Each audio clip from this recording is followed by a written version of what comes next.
All right, so today I'm with MickZeroFive, who was the founder of Four Seasons Gaming, also known as 4SG, which was an oceanic Quake content platform. And so on this platform, there was frag movies, for example, guides, interviews, and they were also quite known for creating oceanic Quake tournaments with some of the biggest name of this region. And so recently he created his own brand, which is Spyre, and they launched their first product, which is a Kamek Mousepad, which I have right here. And so basically I've been using this mousepad for about a month now, and I gotta say I really like it. I used to use a QCK Plus as my mousepad, and this one I feel like is a lot more premium and glides a lot better. So yeah, we'll get to talk about the mousepad, but the history of the brand, how he came to create it, because I was really curious as to what the process behind creating a gaming product is. And so I hope. Oh, for sure, man. It's a process. It's a process. So. I imagine. So just before we get into the question, one little thing. This video is not sponsored. I did receive the mousepad for free, but basically that's it. And yeah, my opinions are my own. And yeah, we'll get to go about it, and I'm sure you guys will learn a thing or two. Okay. So how are you, man? Good. Yeah, good. It's been just crazy the last 2 years, with everything that's happening in society. It's just trying to, I guess keep an eye on it like everybody else is and navigate today. So yeah, no, man, it's been crazy. I'm personally just living a simple life at the moment. I'm keeping things really low key. I like my alone time. I like my space. So yeah, just very simple life, mate. It's going through the motions at the moment. Nice. So before we talk about the mousepad, I quickly want to ask you, are you still in the Quake community? Because you spend a lot of time, as I said, leading for 4SG and doing a bunch of things. Is it still something that you're taking part in, or are you fully focused on the mousepad? Nah, for sure. I'm still I'm around. I'm not like involved in the organization side anymore. But obviously, like, I've known these people for 10, 15 years. Like, I've built very good friendships with all of them. So I definitely like to stay involved, either watching their streams or their matches. Adding little input. I like to clip out stuff as well, man, because I got so much time at the moment. And yeah, I did help shoutcast some matches in the last tournament in that Kwachi AQL had. This season, I just said I'd like to step back a little bit and do the pads a bit more and let somebody else sort of step up, because it's not. I don't like taking over everything and doing it all. So I just said, there's a few of the guys that express interest in casting, give them an opportunity and let them build up the confidence and the ability. And, I'll give them input if I see anything that I think they should maybe adjust or whatever. But no, it's been good, man. So, yeah, still very, very involved with the players and the people, but not the tournaments or anything like that. Got it. So now about the mousepad, the very first question that I usually ask is about the name. So where did the name Spyre, where did the name Kamek come from? Right, so there's two separate stories, of course, two different names. So originally, and I think you had him on your podcast back in the day, Steege. I did, yeah. I'm pretty sure, yeah, Tyler. So originally I was planning to do this project with him. It started like 2019. We were doing sort of like the research and development side of it, and that was when we picked the name. I think even he might have said the name, but it was sort of an extension of we were trying to do like a play on words. We'd use the word inspire a lot, because obviously, and that's also like sort of a backbone vision or branding vision, inspire. And then I think he was looking at the point, the point Spire, and then we wanted to do something a little different, like not just copy a word, so we decided to change the I to a Y, and it's just sort of stuck. We said it a few times, we gave it a couple of weeks to digest and use it, talking to each other, we were using it a lot, and then it just sort of stuck. So that's how the name Spire came about. and the spelling as well. And now for Kamek, so a part of our vision, we sort of agreed on that we wanted to name, well, the naming convention for the pads, right? Like I was looking around at other brands. What do they do? Razer, okay, it's all snakes. You know, Steel Series, all right, it's a little bit different names. I was trying to really theme in on a name, and so what we ended up decided to going with is like friends of ours. You know, people that we want to honor almost. So that one was actually named after Cameron Hockler, who's Fraser's brother. If you know a little bit about Fraser, they were old Quake Live players, and then they did play Diabolical as well. But so he had a name that he really liked, and it was called Kamek, and it's actually probably from some sort of old video game, I think he said. But yeah, we really liked that name, Tyler and I, and we'd sort of, again, said it to each other a little bit, used it, and then decided it was a good name, and it offset the word Spyre as well, you know, the letters S and PY. I just wanted something different as well to that, to just contrast the words a bit better. And so Kamek just suited, and then, you know, with Tyler, things didn't work out just based on the initial products we were doing, and we saw that there was a dead space between when I picked this back up again. But when I picked it back up again, I was like, I still like the brand name and I still like the pad name, so I kept both, and yeah, that's it. It's just named after one of our good mates, and you know, extremely good player at the game as well. So nice. So now about the Mousepad. Why create a Mousepad? Considering that like, there's already so many brands, so many Mousepad that exists. What sparked this motivation on your part to create a Mousepad? So that's a good question. That goes back a little further though. That one. Hang on, just give me 2 seconds. So why I want, of course, everything that I sort of associated my life with the last 10 years has definitely been heavily in gaming, you know, running tournaments and stuff like that, content and whatever. So I always want to do something in gaming, whether it's making a game, you know, which I obviously 2050 I might, but you know, whether it's making a game or making products in gaming, that was always an interest of mine. You know, I've had sponsors over the past, and you know, been sponsored prizes and money, and I was just kind of really looking into the business side of it all as well, and I just saw that there were some good margins there, and so there was a lot of room to play with, a lot of room to do different things with that I didn't really see anybody else on the market doing. And so I was thinking, if I can make it work, then I can use these margins for utility or customer service benefits or whatever, and then, you know, I could create hopefully my own gaming peripheral company. And like I said, originally it wasn't just me. I definitely would have never done this on my own. If it started just me, I never would have done it. Tyler at the time was just finishing, or Diabolical had just sort of missed its mark, and we just sort of finished playing in the last tournaments for Diabolical. And then he was kind of talking to me about it, and I'd already kind of been interested in it. And then it was just kind of two people coming together and just like a fuel and a flame. And we just sort of just put heaps of work into it for like 4 or 6 months. And then, yeah, like I said, it fizzled out because we couldn't find a good product. But then like 8 months later, when I picked it back up, I had all this sort of starting like base point. And so I thought, well, you know, there's still a lot of work to do, but I've got a good foundation here and a good idea. And then the product was just, I fell in love with the product. You know, I got some testers here to look at it. Dan and Samitiar, some people will know QHat.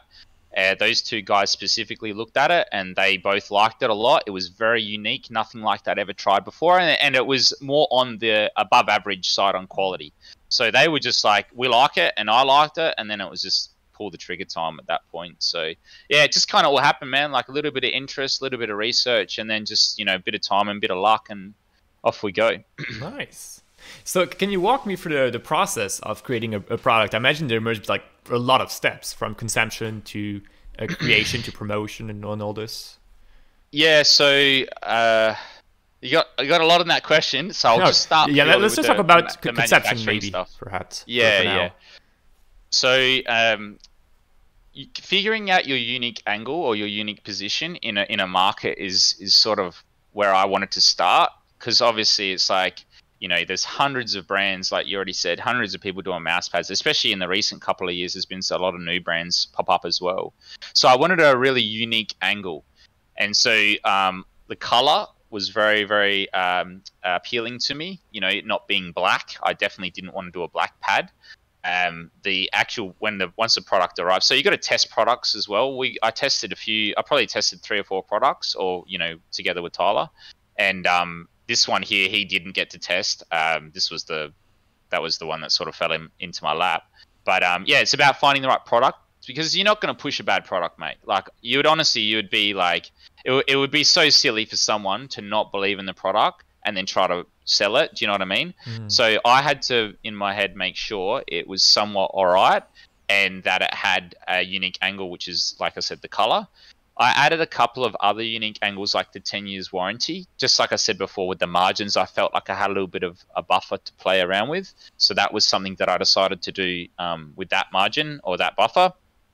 And yeah, I've got some other ideas in the pipeline, but in terms of like the design of the packaging and stuff, you're just outsourcing a graphic designer, telling him what you want, the color of the pad is the theme, stuff like that. And then once he's created a file, like I think we already chatted about this in the past. I've got a lot of Photoshop skills myself. So whatever a graphic designer comes up with, I only need to do a couple of tweaks myself before I'm happy with it. Do you know what I mean? So it's, I'd say like having these skill sets benefited me. Like the website, same thing, mate.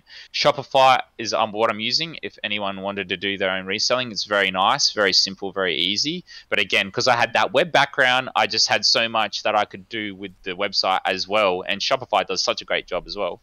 So it was like I just had the skills to start it, and then it's just the other skills that you don't have, just trying to figure them out or learn about them, and then yeah, man, like getting the manufacturer all lined up and shipping, man, it's rough. That was probably like the roughest part, where it's like skills I didn't have already, like haggling skills and stuff, mate. Because they love to haggle, So yeah, it's just trying to learn as much as you can in terms of the business all round sense, and then applying those skills to create something. Nice. So you've touched a bit about the 10-year warranty, which is something that is basically one of the big headlines and selling points for the Kamek mousepad. So when I saw this, I was both really happy, but at the same time a bit suspicious, perhaps, on this, because I need to ask, since you're a brand that just launched their first product, how can you guarantee that you will give customers the... So that's a great question. Okay, so let's talk in the sense that I'm not successful and I don't sell any pads. So I've sold X amount right now. I can easily cover at least 4 or 5 reorders of those people's mouse pads, right? If I don't sell anything else today, I can still supply those people, all of those people that I currently have one, with at least 4 or 5 replacement pads, right? I've disclosed the terms of the replacement pads. So obviously there'll be a visual check, and then if needed, a physical check, right? So maybe in some instances there'll just be a visual check, and then the customer does have to repay the shipping. So technically, from a cost standpoint, right now, it's not any extra cost to me for you to get your replacement today, because you're paying the shipping. The product's already here, ready to go. I've just got to pack it, and then that's my own labor. That's fine. That's no cost again, and then send it off. So that's how I can promise that to let's say the small amount of customers I've got now. Obviously, as you increase the amount of customers, you're increasing the amount of money that I have to rebuy more stock. Does that make sense? Yeah. So like I said, this comes down to the margins now. I'm talking about like if I'm successful now. So the margins, I can easily cover restocking those pads. Done. No worries. And so, yeah, the decision to do the warranty, it might sound suspicious to you. And that's why I've put on the website in the FAQ, there's a FAQ. The very first question is, what's the deal with the 10-year warranty? And I'm just saying, it's not a promise this pad's going to last you 10 years. That's just, I can't know that. I haven't even had them for 10 years. So I'm not trying to say that at all. I'm just trying to say that if there is something wrong with your pad, it wears or rips or whatever, no worries, we'll send you a replacement. Okay, that's on us. There's just the customer service thing based on the margins of the cost and sale. You know what I mean? So that's where I can offer that. And again, if I'm small, it's fine. If I'm big, well, great. That's even better because now I've got more money to play with. So nice. Okay, I see. So another question I want to ask you is something that's quite dear to me, which is the question of the environmental impact. Is this something that went into consideration in the process of creating the product? in terms of destroying the product, like throwing it out, do you mean? Or do you mean in terms of the manufacturing of the product? Yeah, like basically the process that goes in creating the product, the packaging. Is this something that you took into consideration or not really? Not. I would say not particularly, mate. I've offshored both the manufacturing of the pad and the packaging, so I don't even know those numbers, even if I wanted to. And with the situation at the moment, like I can't even really get good conversations happening with the manufacturers. It's very, how many do you want? This is the price. This is where it is. It's not like, how are they, what's in them or anything like that. Like even that information, I'd have to pry out of them to get. So I have taken a risk on that as a sense. It's an unknown to me. I don't know what procedures and stuff that they follow. Obviously, as more money comes in, I've got more not say power, but more influence over that manufacturer, and I can probably get that information out. Now I'm coming to them with 15, 20k, 30k business, USD business. Now it's a little bit more like they believe, they want to work with me now. Do you know what I mean? So that might be something that I'll look into the future. But right now, it's very hard to get it. Like the conversations are very basic, I would say, at the moment. I imagine. So now let's talk about the promotion of the products.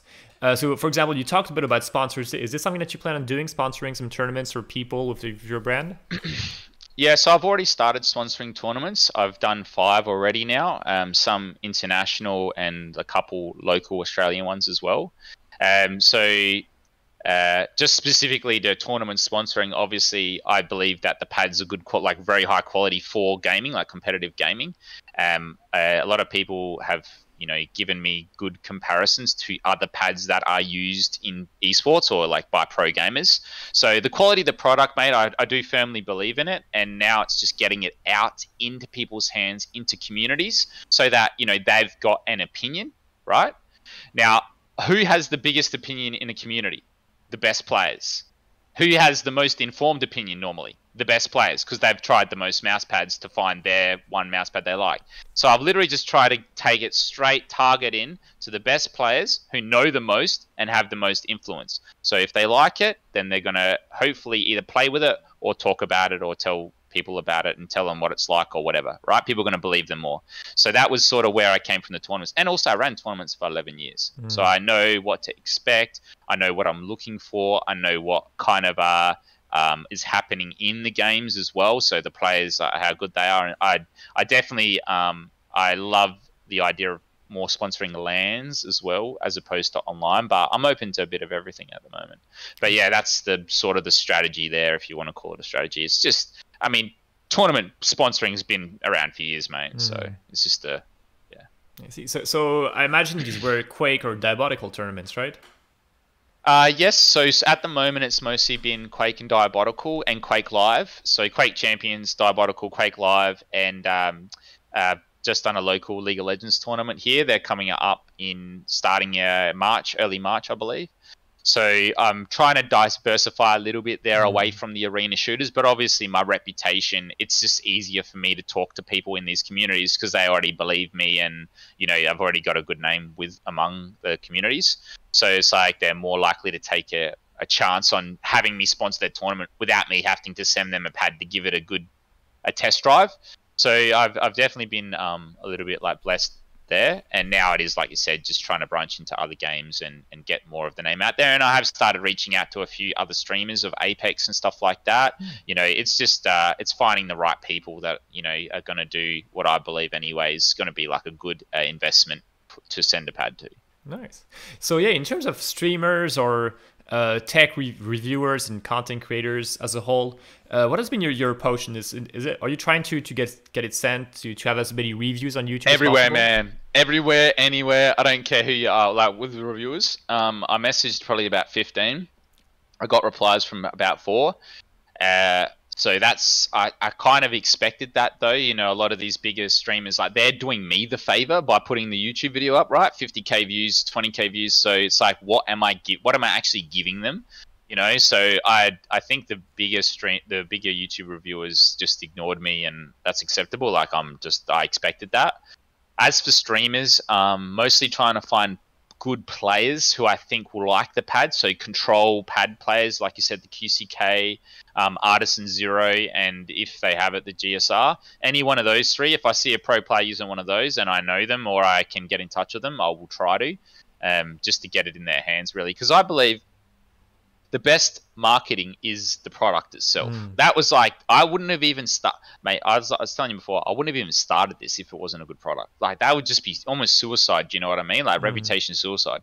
So I absolutely had to make sure that I had a good product, and now just get it in people's hands. They don't even know I exist. No one knows I exist. You know, that's sort of how I'm thinking about it. I see.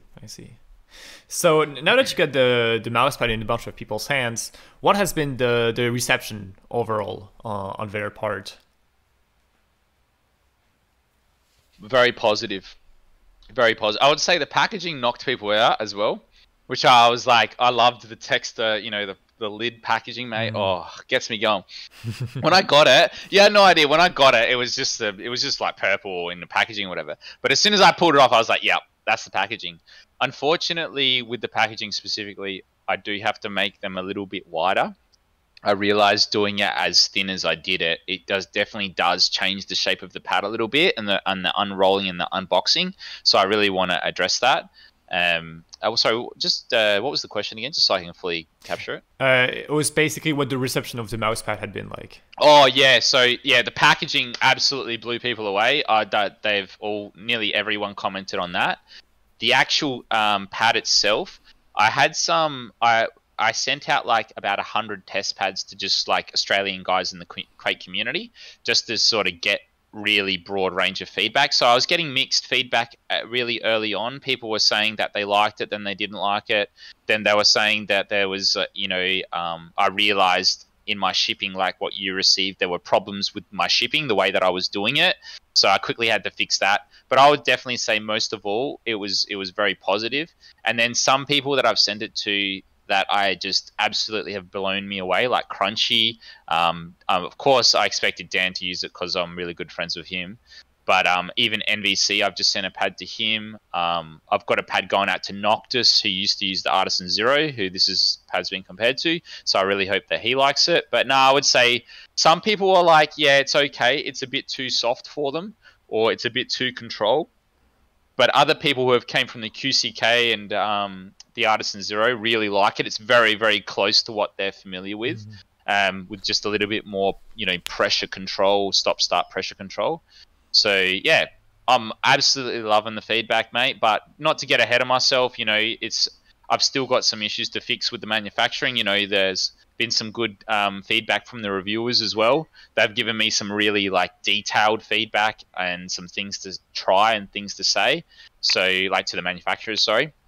So there's enough there, but nah, honestly, mate, I'm absolutely blown away with the feedback at the moment. So nice. So I suppose you've also had some negative feedback, sort of when it comes with damage, or not flat enough, and all these details. Is it something that's maybe a bit difficult to digest, considering this is your baby and you spent so much time working on it? Yeah, I mean, you know what? I tell you, at first when I did get the pads, I realized that there was some problems with some of them, so I started to having to hand check everything, mate. And now I literally try to pick out the best ones. I did have some problems that I was doing, with yours specifically. which was where I was putting the warranty card inside the tube, which was creating a tighter squeeze and also altering the shape a little bit as well, because of the card it's not like paper thin, it's just like almost card thin, like almost like business cardy thin. So because of how tight everything is, it was, and like yours, as an example, we spoke about the effect that it had on the logo as well. So this was things that I sort of started realizing after I was sending them out one way, and then I just had to adjust it. But hearing it, mate, yeah, crushes me, absolutely crushes me. And you know, I hate seeing the problems on the streams as well, like on the YouTube reviews. Like, I can see the problems, you know, and so it just like, it's almost like a cringe, you know, kind of feeling. But I think people are looking past the little tiny, you know, issues and just enjoying the surface itself. And one benefit that I already said to the reviewers as well is that you got 10-year replacement warranty. So when I fix the when I can afford to fix the, you know, the packaging, make it a bit wider, the pads will be flatter. Do you know what I mean? And then I'm also going to talk to them a little bit about the stitching in the corners and see if anything can be done then. So that will be a V2 almost of the same pad. And the people who want to get the replacement and upgrade, well, they're entitled to that. Like, that's a part of the service that I'm providing, because it's a 10-year replacement warranty. So if I'm upgrading the product, I'm not ordering the old product anymore. Obviously, I'll still have backlog of it, but I'll be giving out the new product. So then they can get an upgrade when it's ready. So that I think, no reviewer said that, and I don't care like if they do or don't say that, because that's just something that I'm verbally communicating to them about the situation. But I'd already planned on doing something like that, where it was an improvement process, you know, and then offering people, you can get the upgraded one that's a little bit cleaner and a little bit nicer, but a bit, you know, if you've got something wrong with yours or whatever.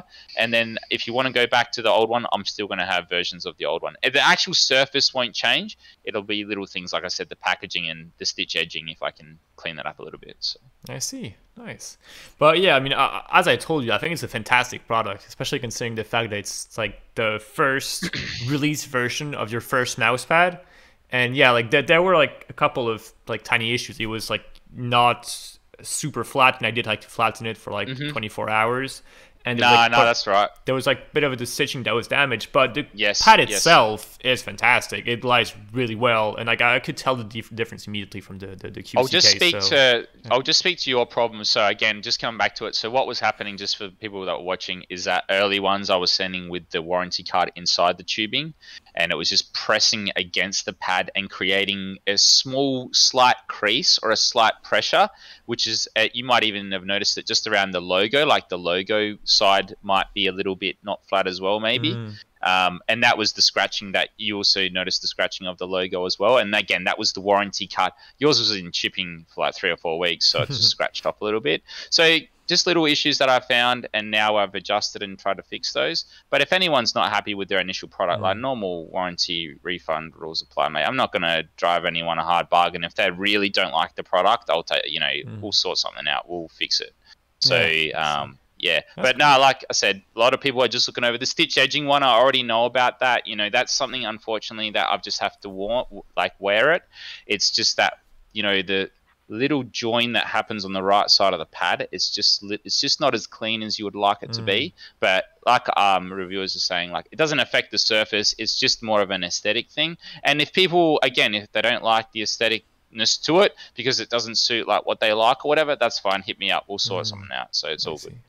Nice, you know, that's good to know. But yeah, like as I said, the core of the mousepad is brilliant. Like really, it just works. So that's by far what matters the most. So for my final question, are there some other products that you would see yourself doing, like some other mouse pads, different size, or maybe some other types of gaming products like mice or whatever? Yeah, I think mice is a bit. There's a lot going on in that space, you know. Just to speak to a few things that I really like about the mice at the moment. Obviously, I'm looking at the final mice. You know, there's a magnesium that they're using that looks really insane.